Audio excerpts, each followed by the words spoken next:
You're watching Guude. You're watching Guude. Fighting just to save our lives. Got you laughing every night. Welcome back, everybody. Welcome back. Guude has gotten us mending, and apparently you have to have the item in your hand for it to work. Yeah, it's, So it's not. I'm trying to offhand an almost dead pig that he mended and killing some enemies here and see if it works. It is not going up very high at all. I mean, it'll work, but it's not as great as you think it might be. You know, let a night go, and we actually just kill stuff. Yeah, yeah. Or you could, go to the spawner or whatever and hold stuff, I guess. Yeah. So you had anything exciting happen this week? Well, I have a very interesting topic to bring up because it's weird because it's kind of a controversial topic, but I still want to talk about it because of the circumstances surrounding this particular facet of it. So it'll be very interesting having a conversation with two white males like ourselves about this and what it's about. Obviously, in the past, and I'm trying to preface this to say that I'm not against the movement. I do understand that there's been problems in the past, so that's not what I'm referring to. But I'm referring to what something has become, and the whole Black Lives Movement matter started because of police brutality against African Americans, blacks, different cultures and this and that, and completely understand there was some terrible shit that happened with mainly white police officers, black people, unarmed black people, like all that. I get that. I'm not trying to argue against that fact at all. But there's been a lot of articles in the news lately, as well as a lot of there was a random YouTube video I came across the other day where it was this guy who just started videotaping because cops were questioning him because he fit a description, quote unquote, in this parking complex. And the title of the video is something about, former black cop gets hassled because he's not white, is like what the title of this video was.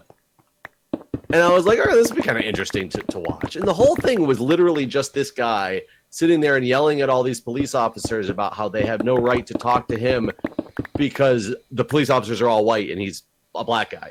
He's like, why are you stopping me? And they said, we're not stopping you. We're just trying to talk to you. We had a complaint about an individual who fits your description, doing this, that, the other in this area. So I'm just asking you, what are you doing here to make sure you follow up on this complaint? And he was just going, off and getting all upset at the police and all this stuff.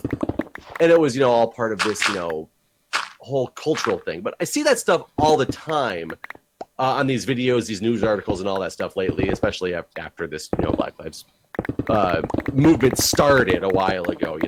It's a lot more in the forefront of people's minds. I get it. But I was reading an article today I came across because it happened to be a story about in DC, and the headline was something like, black father questioned by police for walking through park or something like that. And I opened up the article, and to my surprise, a friend of mine's picture is the picture of the person on this article. Okay. So I know this guy married one of the girls I went to nursing school with. I know the guy, hilarious, great guy, hilarious guy, fun guy. Time to sleep. And, wait, we're gonna fight stuff. I guess we're gonna fight stuff, aren't we? Oh yeah, we should not sleep and fight things too. I'm gonna go with the really old ticket in my hand. And I'm reading the article, and it was interesting because this article was almost from a different perspective, and which is good. And it was from the perspective of, he said that he had it was a security officer of a park had approached him, and he was confused as to why this person was approaching him, or driving on the street next to the walking path in the park, honked his horn at him, and he said, I couldn't figure out why they were honking their horn at me, and then they signaled me to stop and got out and came and talked to me. And he said, and the person came up and said, are you, I'm stopping you because somebody called in a complaint about a black man walking a baby through this park. And I don't remember, the complaint was something about acting creepy or something weird like that. And they said, so we're just talking to you for a minute because, of the description. And we just want to, make sure there's nothing crazy going on. And he's even talking about, he's like, the exchange with the security guard and everything was very pleasant. There was no problems with that. It's just the strange concept and feeling that, I got stopped and had to deal with this. Like, what if it really was the police? And, given all those stories that happened before, it could have been a completely different outcome, is exactly what this person, the person that I personally know and had no idea that this happened to, said. So he's sitting there and even saying, like, the security guard pleasant, there was no problem with the interaction. It was just, the quote unquote matching the description and why he was being talked to. And for whatever reason made this, into a big news article. I don't know quite what happened because there was nothing major that came out of the thing. Uh-huh. And he posted it on his Facebook, which I found after I found the article. And the people commenting on his post and his Facebook post, it was so much hatred directed toward police and security and how this type of thing needs to stop. I can't believe that. You should sue, like, et cetera, et cetera, et cetera. And I think I'm just confused at this point as to what is this part of the movement about anymore. I don't want to comment. Well, it doesn't seem like, and this is where I get really lost, is if there's a complaint about something, and you call the police on a complaint for whatever it is, suspicious behavior or whatever, you're calling them because you expect them to follow up, correct? Right. And if it was called on the fact that it was, somebody who matches a description and the only person you find in that area matches that description. Here's one thing I think. So regarding descriptions, I feel like it's more prominent that the description of someone when calling the police could be so vague as a black man versus a white man. I don't feel like it's often that you call the police and say, I saw a white man walking a baby, he's a creep, versus I saw a black man walking a baby, he's a creep. I feel like he's a black man is used more often, or even, in my neck of the woods, a Mexican. So I feel like there's a little bit of like preconceived thinking. And I would completely agree with you on that. I do feel that in general, white people are probably more, quote unquote, creeped out by black people to where they feel more afraid and willing to call and say something's not right in this area. I completely agree with you there. But I'm thinking like, and maybe it's probably because it doesn't happen often. That it's never ever happened to me. I've never ever had a police officer or anyone walk up to me and say, we got to call about a white man, because that's not enough. Like everyone have to, you know what I mean? There's so many white people that's not enough to go on. Like, but in this guy's case, it was, we got to call about a black man. So that's all they have to go on. Black guy. But the ironic thing is, I guess that also depends on where you're at, because saying that there's so many white people, it's not enough to go on. There's also so many black people here that's not enough to go on. Exactly. So they stopping every single black man and saying, hey, got to call about a black man. Are you that black man? And it looks like in this case, it was because it was relatively desolate and he was one of the few people in this park or on this path at the time. Right. Well, and that's where I'm getting confused, because if somebody did call and say a white man wearing a red T-shirt. I mean, yeah, there's more than that, but was there more than that, or was it just a black man? I don't know. So the video that I was talking about that I saw, yes, and it was funny because the guy kept complaining about it in the video, because he started videoing when the police got there because he felt all profiled and all, and they straight up said the description that we were given by the person in this apartment complex, that somebody was walking around their apartment complex in a way that did not look like they were supposed to be there. It was a black man with a black shirt and black shorts or something like that. And they kept explaining to this guy, like, I'm only talking to you because you match this description. And he's like, there's, a bunch of black people wearing black shirts and black shorts around here. And the video is like, it's not, you can't see that there's anybody else there. So I have no idea. But it was more than just a black person. Okay. It was a description. I don't know about this case that I'm talking about because the news article didn't actually go into exactly what the description was. Mm-hmm. But it did say a black person with a baby. I don't know how many of them were there. I have no clue. Did he have a baby? Yes. Okay. Yes. But I don't know what when does the expectation go to the fact that you don't even go check out a description or a complaint that was called in? And that's what I'm trying to figure out. Like I said, I preface this. I understand that there's a problem in our society right now with the senseless shootings and things like that have happened. I get that. Right. But are you supposed to just not follow up on anything anymore? I'm not saying that. Officer? I just feel like that it's a no-win situation. Well, and that's where I get confused. So what is it currently about when articles like this come out? Is that article supposed to be talking about that it was like racial profiling? I couldn't even figure it out from the article because it talked about like even this guy saying how his interactions with the people were very pleasant. Like there was no issues that happened in his interactions. It wasn't like they came up and started harassing him. Right. So what were they reporting on then? I don't know. I don't know why the article existed. And the next time I see this guy, I'm going to kind of ask him, like, what more was there to this article? Because I don't get it. I don't get why it was enough to be a news article. Like, what was it based off of? Because it doesn't sound like there was anything bad that happened, anything negative that happened. It sounds like your interaction was like less than 5 minutes with this person. Right. And life moved on. Well, he made a video, right? He made a video? He didn't. It was a news article. Oh, so he didn't. No, he didn't. As far as I know, there's no video. The news article was a picture of him and his baby that the reporters took. I see. Wait, so why were the reporters there? It was just, no, who called the reporters? How did the reporters get involved? I have no idea. I have not a clue. Maybe he did. It's possible that he did. And that's why I want to ask him, like, is there more to this article then? Like, because I don't. And like I said, it probably sounds really bad to some people listening to this because, of course, I'm a white male. I don't deal with the racial prejudice that comes more prevalently to non-whites in this society. I get it. Yeah, I mean, it's like pretty much non-existent for us, right? Yeah, pretty much, I would say. I would agree. I've never also been harassed because I was like this random white guy that looked creepy all of a sudden in this. I mean, I was harassed on the school bus because I was a white guy. But I guess that's different. I mean, I guess not in your area if you said it was predominantly non-white.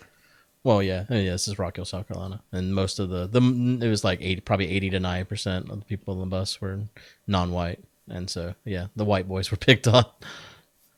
I just wish I could understand all the intricacies of it more because, like I said, when really bad things happen, when the unarmed black guy got shot by the police for absolutely no reason, yeah, that's a travesty. Somebody needs to lose their job / go to jail over something like that. I'm fully behind that. Put all these like random videos I've seen and news articles I've read, I don't begin to understand what they're trying to come across with. Right. Yeah, I don't know. I don't. I honestly have tried to stay clear of this subject matter because see, I just talk about it all because I want to know. I want to know. Well, I don't think we can understand. I really truly believe that we can't understand, and we never will understand what it's like. And that's possible. Never understand what it's like. And is that what it was about because of what it felt like to be profiled? Probably. I mean, I wouldn't know what to do if I was profiled. I wouldn't. And is that profiling? Like if somebody actually did stop me and say, you match the description of this, white male with blue jeans and a red shirt walking through this area doing something that looked like it might not be kosher, would I be upset? But does that ever happen? I think that's the real question. No, and that's why it's a question I can't really answer because I don't know. I've never been in that situation. I don't know if I'd be upset. My Right. gut tells me I would not be, but I've never been in that situation, so I don't know. Well, and then you know what? I don't think you would be upset because it's never happened, and it And it's isn't not- something it you've heard doesn't about happen happening regularly. on a regular basis and that sort of thing. You'd be like, oh, yeah, doing your job. Good day. I'll go on being a white guy. I think it's got to be so difficult now for police officers in general who are trying to do the best of their ability and follow up and make sure negative things aren't happening, and they're like, well, we just got this complaint about this person matches this description, I better not talk to him because that would be bad, and then have like a murder or something like that happen afterwards. I don't think that. I mean, I think the cops are still basically doing what they got to do. I think it's people outside of the realm of the police officers that are often the ones that instigate the need for this. But I also think that there's tons of corrupt cops too, and also cops that do things they shouldn't, and lots of people become cops for reasons that they were picked on in school. So now I'm going to be a cop, that sort of thing. You hear about that all the time too. So I don't know. It's a very imperfect system. I do believe that anyone that carries a gun should also have a camera strapped to their body, and anything they do should be public knowledge. Basically, I mean, they are public servants. So anything they do should be on public display. How about the average American citizen with a gun? I don't think people should be allowed to conceal carry. Personally, I don't see any need for concealed carry, and that shouldn't be a thing. But I also don't like whenever I go to the grocery store and there's some guy walking around with a gun on his hip. My daughter said several times that freaks her out. So I don't like to be in that situation either. I don't feel any safer because some fucking idiot's got a gun on his hip. So I don't see the need to go grocery shopping with a gun either. Well, it's like the irony. Today came out some more breakdown of the whole Las Vegas shooting, and Stephen Paddock, the Las Vegas shooter. I guess it came out that there's first-hand testimony of him going to NRA meetings and giving speeches to people on how they really need to stand up against the government because the government's trying to take away their guns. I didn't know that. Yeah, it was an article that came out today with some more information that has been uncovered over the last few months or whatever in searching it. I mean, there's a lot of states that are banning things like assault rifles and stuff on the local level, even if it's not a federal thing. And I think people should be allowed to have guns to hunt and that sort of thing, but nothing that can kill hundreds of people within 5 minutes, it just isn't necessary, in my opinion. But what if there's hundreds of deer? Right, and I'm opening a buffet. I mean, it's dumb. Right. Yeah, what if you run an all-you-can-eat buffet and it's fresh served venison at all times? Right. I mean, okay, you know what? In that case, I'll give you a pass. You have to apply for a right. You need the buffet license. If you get the buffet license, you're good. Keep going on the same layer and realizing that the above me is getting taller. So now I've just made a death drop. Yeah, stop that. Go top down. That's what. Well, it got tall up there. You're also making a mess on the wall over here, Jeff. You need to control your swing. It's like golf. You control your swing. I am. And stop leaving your mess all over the ground. This isn't your house. But I like a mess on the ground. I know where it's at. No, you don't. No, I will tell you, it's kind of funny. Julia's sister has been living with us for the past multiple months. She has? Yeah. I didn't know that. Yeah, that room that you stay in, she's been living in for a while. I guess I shouldn't come visit then. She moved from New York. Well, she's only here like half the time anyway because she works a job where she travels all the time. And she moved from New York and just hasn't gotten her own place yet. For one, it's saving rent. She wants to get her own place, and she's probably going too soon because she says she feels like an imposition, but she's really not because she watches the baby and things like that. But she definitely has her own style of living. And she is one of those people who, for whatever reason, does not ever turn lights off on rooms she leaves. So every day, multiple times a day, the bathroom light is just on. And that's something that kind of drives me insane. I've known that she's like this for years because, I've known her for years and known like when she just comes and hangs out with us when she used to live in DC and would come over and party, the bathroom light was always freaking on because she just doesn't turn it off. That's funny. It's very I just don't get it. I don't get why would you not turn the light off? It just doesn't make any sense to me. Some people believe that it takes more to power on something than it does to I leave it don't on? think that's her thought process. Might not be. Isn't that true for like fluorescent lights? Based on how long you leave them on or something like that? I mean, I know it was true. Who did we talk to? Was it in San Antonio? For PAX South? When they were talking about the air conditioning? I don't know how we got on the conversation. That was at EA, wasn't it? Somebody. Oh, wait, no, that was in Canada. Never mind. EA's office is in Canada. They leave the air conditioner on all the time because they tried cutting it off when people weren't there, and it takes more power to recool than it does to right. Keep it That's cool. what they were saying about the hall, the convention conference center. hall or convention center. It might have actually been in Europe. It might have been Minecon Europe. Okay, yeah, that would make more There was- sense. Well, yeah, because we haven't ever had a. Oh no, we had a booth at PAX South. Yeah, okay, maybe it was there. Yeah, okay, isn't one of those? I don't- Somewhere we had. I a don't booth. remember. Yeah. So that I believe. Yeah. I'm not sure about the general light though. I have heard about your car that Right, the gas starting to your start car it. takes Yeah. as much gas as like running it for 30 minutes or something I like wonder that. if that's true. You know, I leave my car running while I wait for my daughter at school, and that's always like an hour. And I've noticed I noticed my gas difference between the hour when I sat there whenever I leave. Like I definitely use a lot of gas just sitting there idling. I've always thought about that as a weird thing. Like, you know how lawnmowers, it doesn't have an odometer that measures distance traveled. It measures engine hours. Why doesn't it cars? Why don't cars do that? Because I sit there in my car idle. I mean, shit, I could sit in my car every day and run the engine for, until I need a gas and then go get gas. And I might have a car that's only got 100 miles on it, but I might have 100,000 hours of engine time. You know what I mean? I would bet you if you have a car that's newer than 1990, that somewhere in the computer chip it does store that information. Right, but as a buyer, you're never given that information. No, maybe it's because I think we're too stupid to use it. My fire engine, however, has an engine hour runtime on it and a pump hour runtime on it. Huh. I don't know if that's just because it's diesel. Maybe diesels are different. Well, not diesel cars, I know.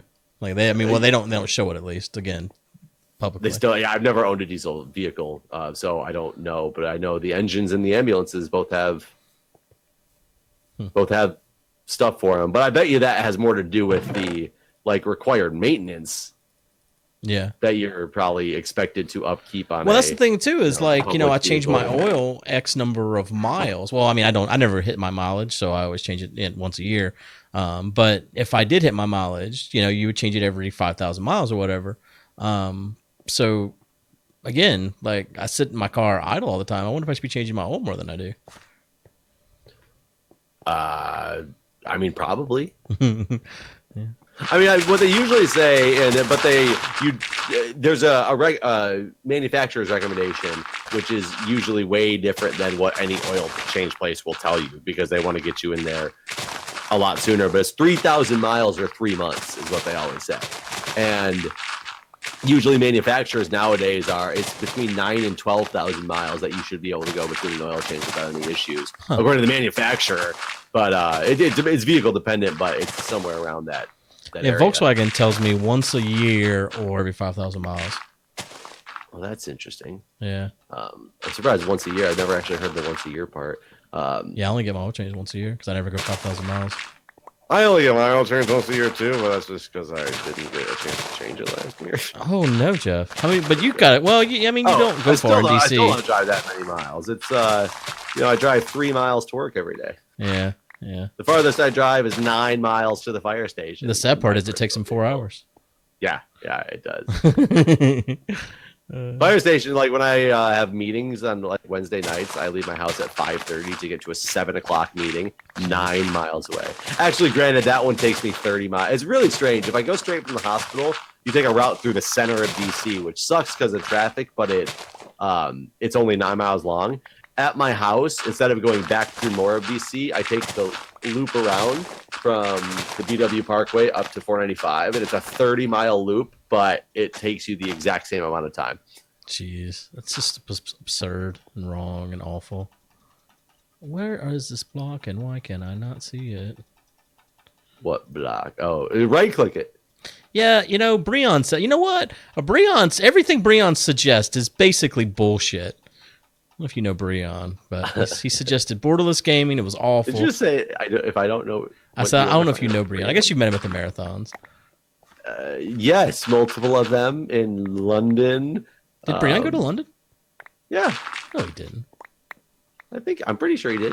Oh, Maybe it was one of our other booths. Yeah, I don't think he went to London. No. But yeah, I guess you know who Breon is. I mean, you don't go to all the conventions, so I guess it was possible you didn't. But you definitely met him at the marathon. Have you guys been going to conventions lately that I wasn't invited to? I mean, you're invited always. Did you go to conventions recently? No. I didn't think we went to conventions anymore. Some people do, just not me and you. Chad. Well, but not as like we never have like a Mindcrack or a Mindcrack group or booth or panel or anything. Right. Like that. No, the closest thing to a convention these days, I guess, is the marathon. Minecraft. No. Though, I mean, it is being run by Chad and Aurelian, so it's basically a Mindcrack convention. It might as well be a Mindcrack marathon. But no, I guess the marathon's the closest thing to our conventions now. Speaking of the marathon, I guess by this episode goes out, it'll come and gone. But this weekend we got a marathon. Oh, wait, we did? What? Yeah, I meant to mention this before because we've been trying to organize it in Discord. I guess you don't read Discord? No. Yeah, that's why you don't know anything that's going on because we don't use Skype anymore at all. Did you know that?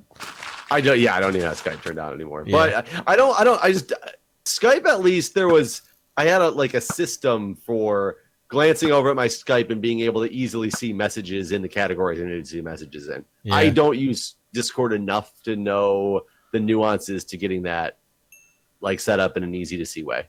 Right. Well, we've been organizing a marathon for about a month now.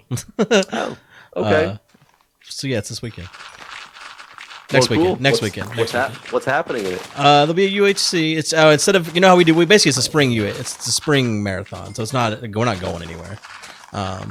It's the one that we do every spring, but normally it's just a UHC. You know what I'm talking about? Right. Right. Yeah, I know what you're talking about. But this year, instead of it just being a UHC, we're gonna make it 24 hours. Try to do a bit more.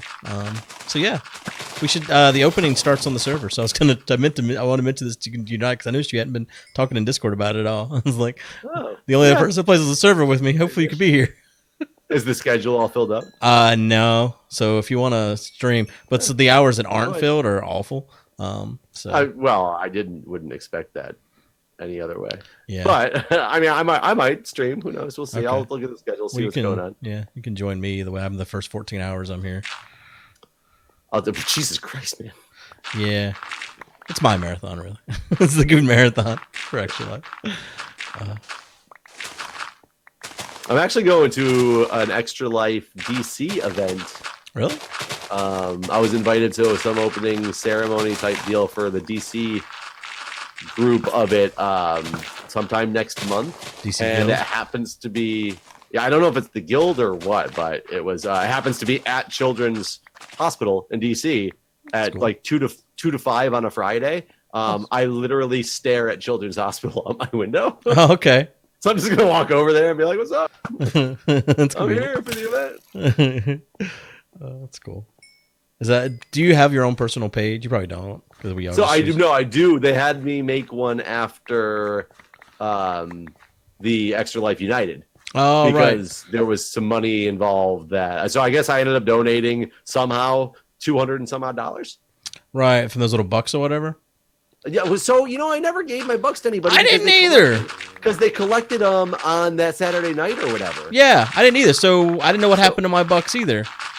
Yeah, but somehow they told me they wanted me to make they sent me an email, told me to make a page because they were going to attribute any of my earnings toward my page or whatever. And then it popped up the next day and they're like, your $211 worth of donations earned has now been attributed to your account. And I don't know where that money came from. Can somebody donate to me? They can. But no, you need a page. So no, they would need it. You would need that page ahead of time. So I wonder how I earned any money. Getting to maybe winning anything, did that automatically earn you a couple some dollars? I think so. There were things you could. How far did you get? Did you get deep? I won. I got first place in one of the very first round of a board game tournament and went to the semifinals or whatever it was. Oh, maybe that. I don't know if that's enough or not, honestly. So I don't know. Maybe because I didn't play in the board game side, that might be different too. I don't know. Yeah, I think it was after mine. the two winners from the round that I lost, the two top winners would go to the finals of that particular board game. Yeah, you might have got some money for that then. Maybe that's what it was. Cool. I didn't know. I was wondering how I was like, I didn't give him my bucks, and I felt really bad because it was like $75 that I planned on. Right. And I actually had more because the one of the guys came around when I started one of the normal gaming tournaments, and he was just like $5 on the winner of this and walked away. And he just put $5 down on the table for whoever won of those buck things. I was like, sweet.